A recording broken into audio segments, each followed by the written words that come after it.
Welcome to the Raising Boys and Girls podcast. I'm Sissy Goff. I'm David Thomas. And I'm Melissa Trevathan. And we're so glad you've set aside a few minutes to spend with us today. In each episode of this podcast, we'll share some of what we're learning in the work we do with kids and families on a daily basis at Daystar Counseling in Nashville, Tennessee. Our goal is to help you care for the kids in your life with a little more understanding, a little more practical help, and a whole lot of hope. So pull up a chair and join us on this journey from our little yellow house to yours. The Raising Boys and Girls podcast is brought to you in partnership with Minnow. Minnow provides meaningful screen time and shared experiences for families to help you grow in your faith together. Check them out at podcast.gominnow.com. That's podcast.gominno.com.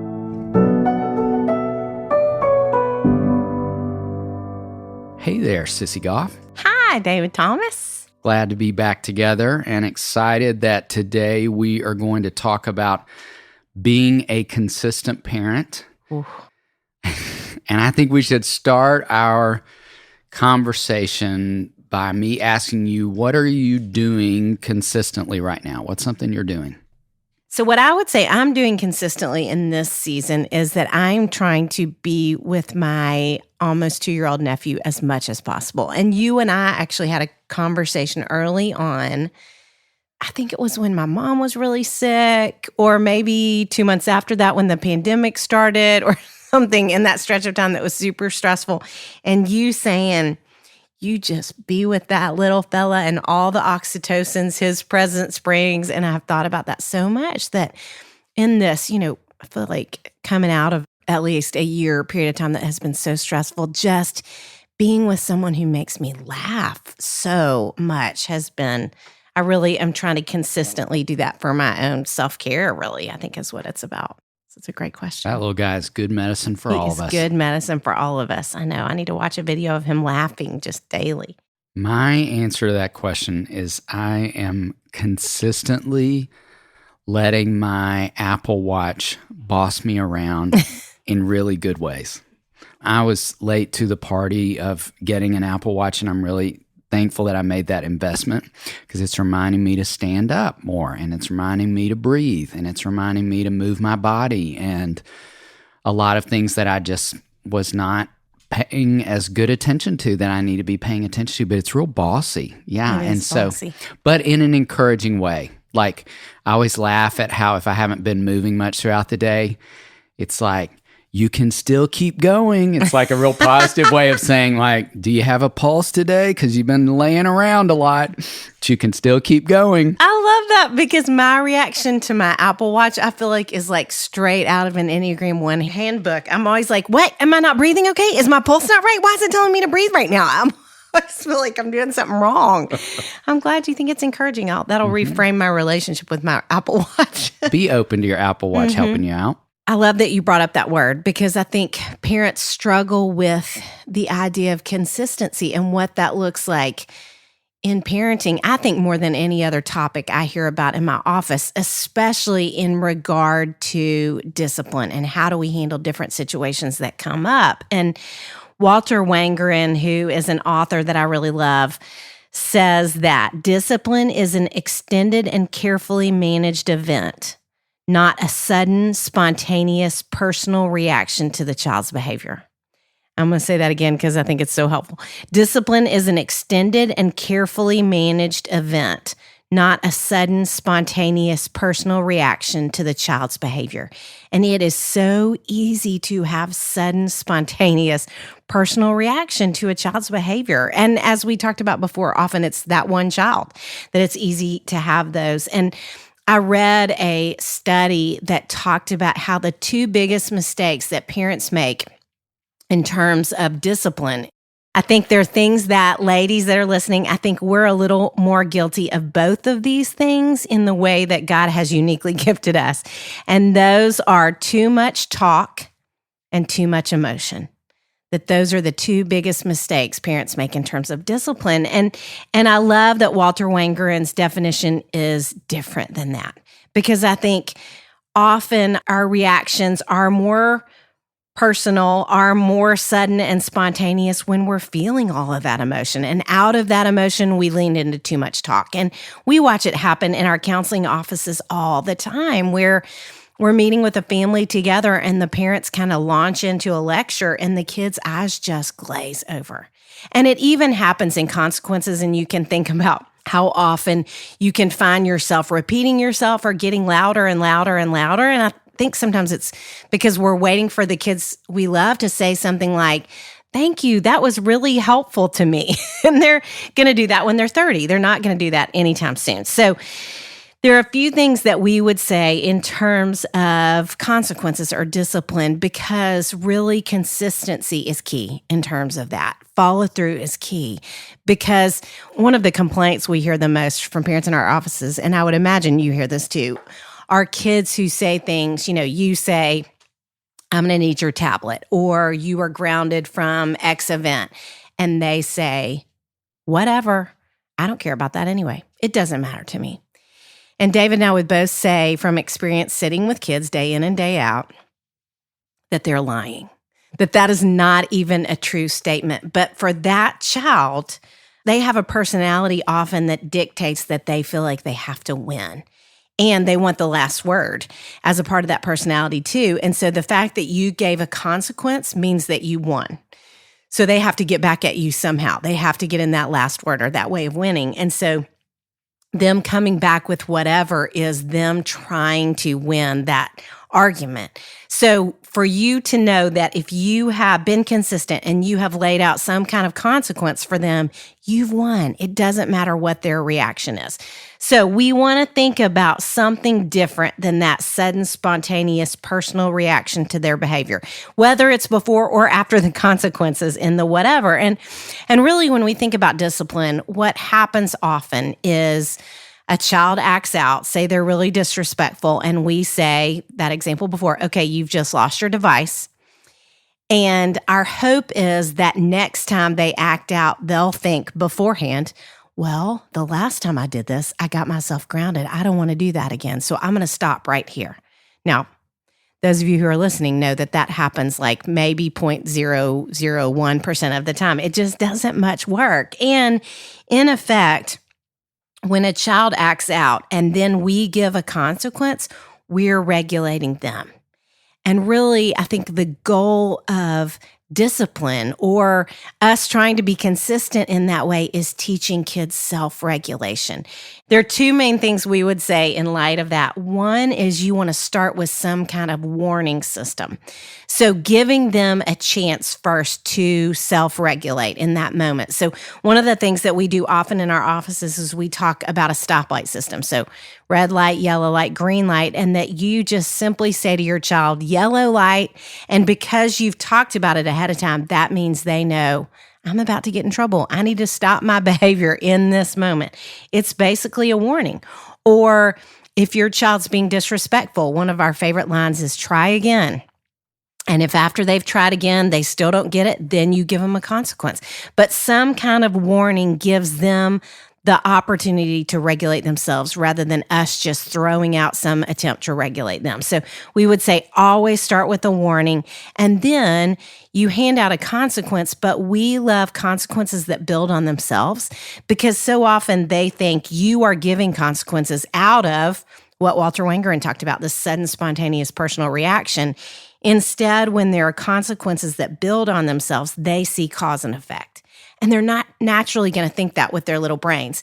And so when it is something like, "I'm going to need your tablet," they keep going with disrespect. "Now I'm going to need your tablet for the next hour." Now you're at an hour and a half. Bummer, now you've lost it for 2. Or one of our favorite consequences with kids that are old enough, and if you live in a place this is safe, is to have them run. So run up and down the driveway once, or run a lap around the house. So then your child acts out in some way, again, disrespect or hits their sibling or something, and you say, "Now you've earned a lap." And then they keep going with whatever it is. Now we're at 2. bummer, now we're at 3 laps. And hopefully they're going to think, I'm making things a lot worse for myself. I better turn the ship around.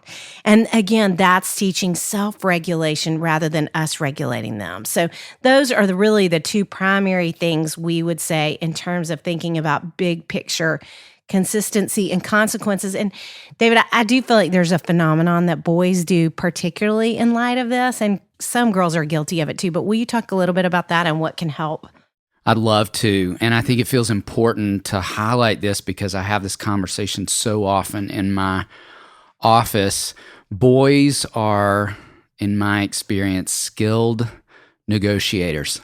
And I think some boys in particular, in fact, if you're a parent listening and you're parenting a really bright kid, a boy or a girl, I think really bright kids can be skilled negotiators. They just have a strong mastery of language. They make great debaters, and they know how to turn a conversation in ways that I had a mom years ago say, living with him is like living with a terrorist in the middle of a hostage crisis. Like he just traps us in this space and then wants to negotiate the terms beyond that. And I think many boys do that. And what's happening within that is a pattern that I call anchoring. It's back to the age-old saying of misery loves company. When I feel yucky on the inside, I'd like to tie an anchor around your waist and drag you to the bottom of the lake with me, and you feel yucky with me. And I think boys do that because it's difficult, as you were discussing, for them to self-regulate. They want to move toward anchoring themselves to someone else and have them do the work of regulation for them. It's like, I don't want to navigate the discomfort inside of me. I'm going to trap you. I'm going to create a hostage crisis. I'm going to negotiate my way through this, and then I don't have to live with the discomfort. And I believe that inability to work through the discomfort of life, in the recovery community, they call it living life on life's terms. I think living life on life's terms can be really hard for boys and is a part of why I think males lead the statistics in a lot of scary places, things like substance abuse and self-harm and suicide, and so many places that are evidence of where boys can't do life on life's terms. And so I think starting early, it's so important to interrupt this pattern of anchoring, or what I also call dropping the rope. Sometimes in my office, I will have parents think about the age-old game of tug of war. Most of us play tug of war at field day in elementary school. And I think boys can turn exchanges, and moms, I'm going to challenge you in particular. I think because so often you tend to be the safest place on earth for a boy, he will be quick to play emotional tug of war with you. He'll be quick to anchor to you. And so pay very close attention to how easy it is to step into that trap. And think on tug of war.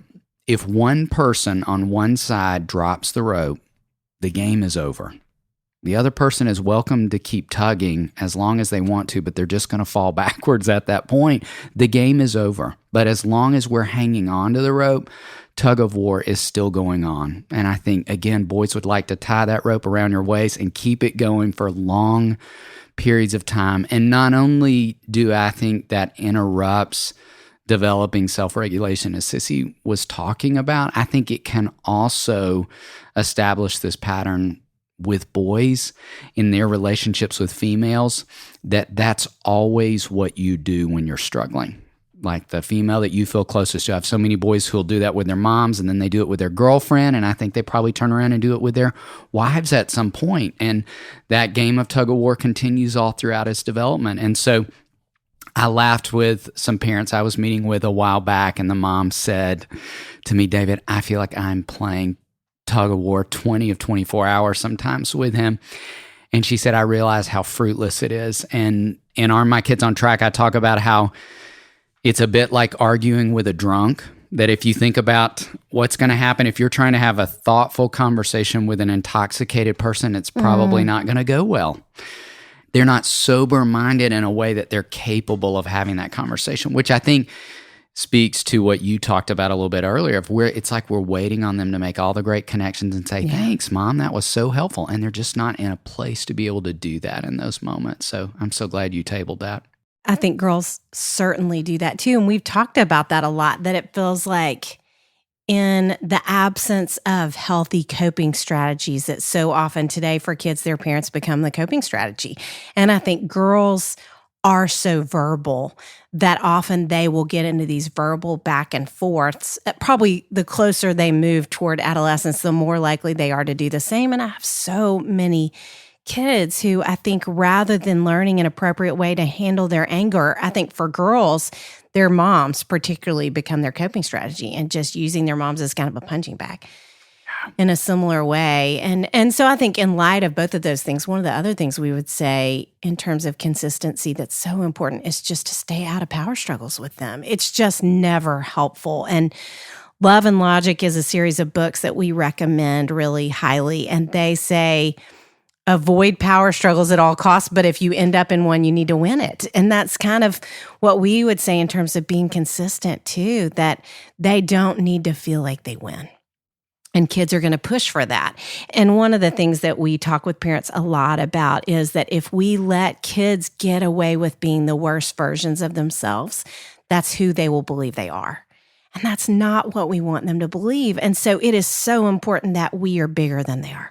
When they push against us, that they feel like we're strong and steady enough to take it, and that we're going to give them reasonable, logical, not sudden, spontaneous consequences, and that we're going to be consistent in that. So avoiding power struggles is really important. And I think what you said ties into this too, that if we think about Dan Siegel and Tina Bryson and all of their books talk about the upstairs and downstairs brain, or we could say it in light of the amygdala and when it hijacks our brain and we move into fight or flight, or I know people who call it the reptile brain or the lizard brain, and it's what you're talking about. That if any of us are in a more agitated state like that, where our amygdala has hijacked our brain, our reptile brain, whatever it is, if we're giving consequences in that place, or a child is in that place as we're trying to, nothing constructive is going to come out of it.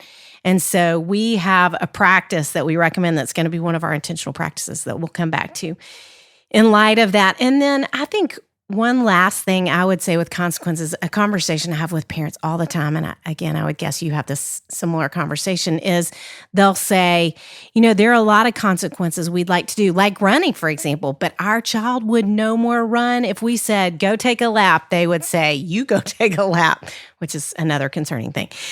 Anyway, but there are kids that there is no way to get them to add something to their list, Having a child clean the bathroom is a great consequence. There are so many things that we could give them as a consequence, but for those kids, it's got to be something that's enforceable because, again, you have to win in giving them a consequence. And so with those kids, it's more easy to take something away.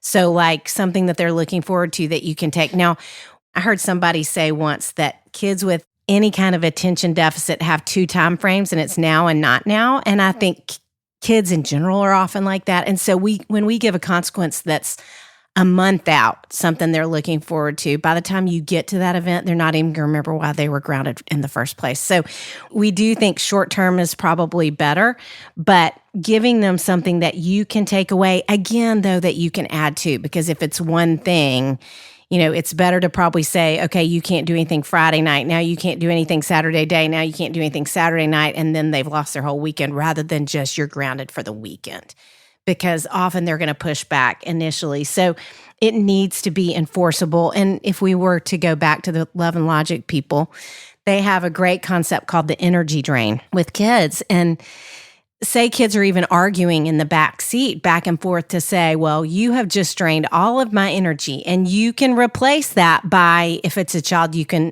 make do something, they can clean the kitchen. Or if you need an enforceable consequence, you could say, I'll be taking such and such game that they love for the next evening or something like that, that is paying back that energy to you. But they are great. I mean, we love that about the Love and Logic folks, that they have so many recommendations in their books. So we would highly recommend them. The Raising Boys and Girls podcast is brought to you in partnership with Minnow. Did you know that Minnow has an award-winning children's Bible? Written by VeggieTales creator Phil Vischer, the Minnow Laugh and Grow Bible for Kids is more than a children's Bible storybook. It's a deep, engaging, and whimsical gospel experience. Each Bible story is vividly illustrated, takes just minutes to read, and includes a family connection to encourage readers to learn, talk, and pray together. Find out more at shop.gominnow.com. That's shop.gominno.com. If we were going to talk about a few specifically intentional practices, I think the first really would be that code word idea. And I'll have families do this even before they get to a consequence, where when they can tell, if we're talking about that 1 to 10 scale, if you can tell somebody's marching up the scale, to have a word that you agree on ahead of time, whatever it is, watermelon. It can be anything. And then when one family member says the word, then that means you're going to take some time. Everybody's going to get back to their non-reptile brain, get their amygdala, calm back down, and then you're going to come back, and you may still give a consequence, but at least you will be doing it in a calmer, more reasonable, and where they can hear you manner, which is what we're really going for. David, what would you say is another good practice to think about? I would say think about coming up with a list of your kids' currency. And that's going to change in each season, but I'd have a list of that plugged into your device or written down somewhere to remind you and to know that that's going to be different for every kid. There's some kids who docking their allowance would be a real hit because they care deeply about money. There'd be some kids that taking away time from a birthday party or spend the night. Think about even how Sissy broke it down over the weekend. That's a great thing to do. Rather than saying you've lost the whole birthday party, say, I'll be taking you 15 minutes late to the birthday party. I'll be taking you 30 minutes late to the birthday party. Or put it on the backside. I'll be picking you up now an hour early from the spend the night on Saturday morning. But working with smaller chunks of time so that there's more to take away. And again, matching with, as Sissy talked about, kind of their sense of time. But for some kids, technology, for many kids, I would say technology is their currency. So think about what it would be with each kid individually. And again, knowing that that's going to change in each season. I remember a mom saying to me who had a son and daughter, she said that they were fighting so much, she just was done. And she said, I'm going to need everybody's phone right now. They were adolescents. And she said, of course, her daughter just handed the phone over because it was in her hand. And her son was like, oh, Mom, hold on just a second. Well, I'm not really sure. Well, give me a minute. And, it was down at the bottom of his backpack and turned off. And now, obviously, there are boys who are probably in this day and time as addicted to their phones as girls. But I think that's such a picture of currency and paying attention to where they are. And then the last idea I think we would say is just to be really aware of choosing your battles. And you have heard it before, but the closer your kids get to adolescence, the harder that's going to be. And the reality is, if every time your teenager was disrespectful, if you grounded them, they would never leave their rooms because it's going to happen so often. And so you really do have to think about what are the very most important things. I have started saying to parents, I want you to even think about your child's biggest infractions. Like, what are the things that you want to feel like you need to discipline the most? And I want you to let the bottom 20% go, whatever that is. And I have a really neat mom that I'm working with, and she said, I had this realization the other day that I just need to chalk part of what's going on with my daughter to teenage moments. And I'm going to let those things go. And obviously there's certain things I'm going to step into and give her consequences for, but she is going to have teenage moments. Her brain is not finished forming. And so I have got to give her moments for that to be the case. And so what does it look like to choose your battles? Because I think to be consistent in that is going to make your voice matter more and your child respect you more. It's just going to strengthen your relationship. Obviously, you still always want to be bigger, but you want to prioritize relationship really more than anything still, even in the midst of when things are hard and in harder stretches like adolescence. And now Melissa is going to anchor us to some truth. You never know. I never knew how my mom would respond. I never knew if my dad would show up. I never knew if the rules had changed. I never knew if it was safe to open up. I never knew what her anger would lead to. These are some voices, some words from some kids. And then one of them said at the end, there's one thing I do know. It's always unpredictable. It's always like a roller coaster. And my anxiety stays with me all the time because I never know. My grandmother used to look at me, and she had these twinkling blue eyes, sometimes steely. Usually she would say, and this was during my narcissistic years, teenage years, and probably on into my 20s and maybe 30s, and she would just say to me, Melissa, or she said, Melissa, you just don't know, do you? And then she would take my hand, and with the other hand, she would lift her crooked finger, and she would very naturally say, you don't know, do you? All over again until I would admit, I don't know nothing. And we would laugh and laugh.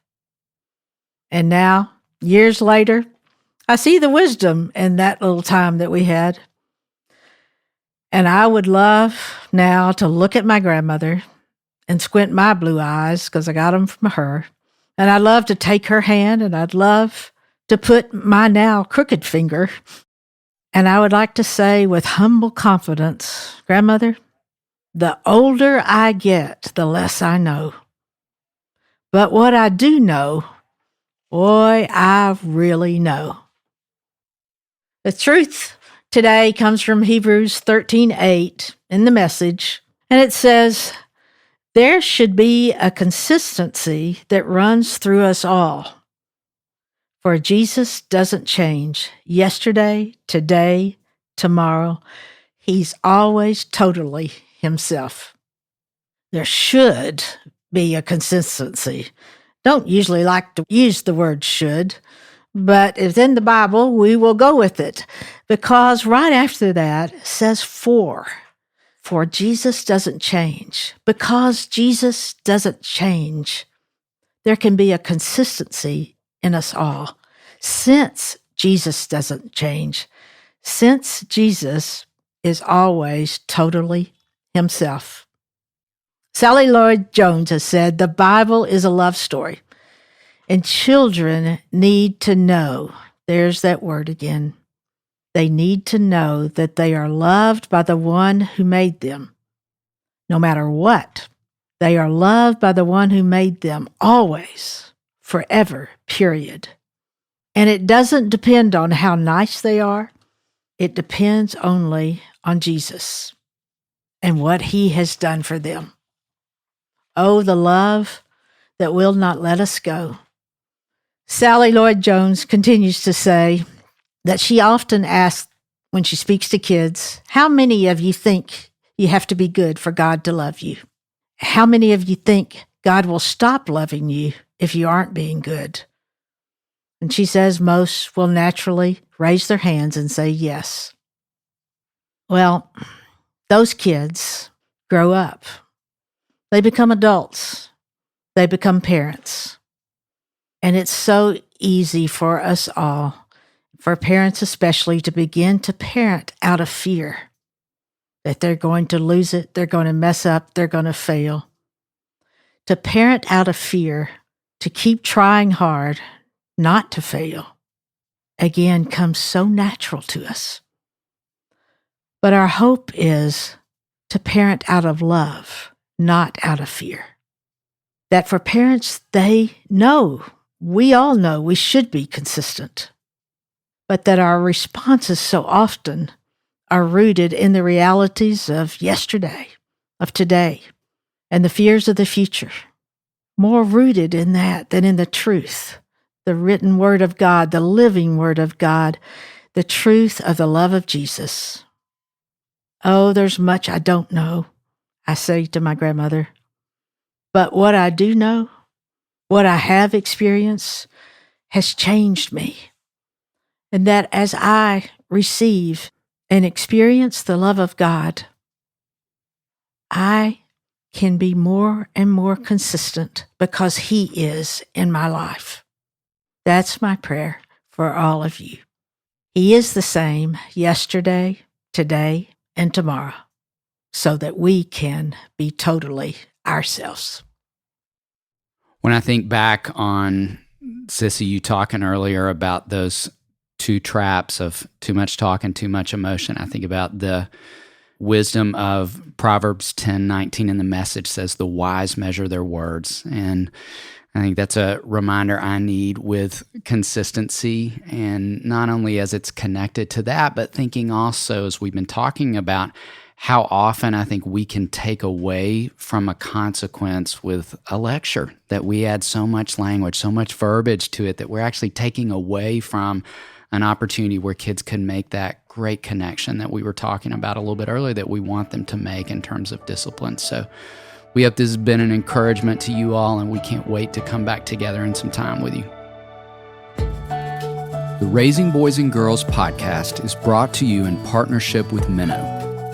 Minnow helps you make screen time meaningful for your family with shows kids love and values parents trust. Check them out at podcast.gominnow.com. That's podcast.gominno.com. It's our joy to bring the experience and insight we gain through our work beyond the walls of the Daystar House. Join us next time for more help and hope as you continue your journey of raising boys and girls.